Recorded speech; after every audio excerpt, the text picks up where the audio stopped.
রাত তখন প্রায় 12:30। গ্রামের পুরনো কলাবাগান পেরিয়ে শর্টকাট পথ দিয়ে বাড়ি ফিরছিল রিয়াজ। বাতাসে অদ্ভুত শীতলতা, চারদিকে অস্বাভাবিক নীরবতা। হাঁটতে হাঁটতে সে হঠাৎ অনুভব করল পায়ের নিচে শুকনো পাতার শব্দ ছাড়া আর কিছুই নেই। ঠিক তখনই পেছন থেকে কারো চাপা কাশির শব্দ ভেসে এলো। রিয়াজ দাঁড়ালো। পিছনে তাকাতেই দেখল দূরে এক কালো ছায়া স্থির দাঁড়িয়ে।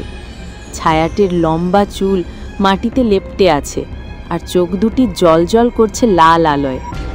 রিয়াজ গলা শুকিয়ে গেলেও বলল, কে ওখানে? কিন্তু উত্তর এলো ফিসফিসে কণ্ঠে, এত রাতে একা হাঁটছো কেন? আমি তো অপেক্ষা করছিলাম। ছায়াটা ধীরে ধীরে ভেসে তার দিকে এগিয়ে আসতে লাগলো। মাটি ছুঁয়েও না, পুরোপুরি ভেসে।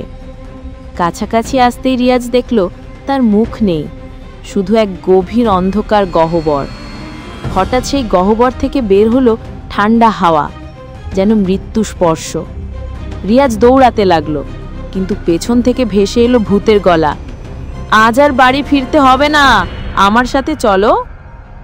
শেষবার কেউ রিয়াজকে দেখেছিল সেই কলাবাগানের ধারেই। এরপর থেকে রাত নামলেই ওই পথে আজও শোনা যায় সেই ফিসফিসে ডাকে, আমি অপেক্ষা করছি।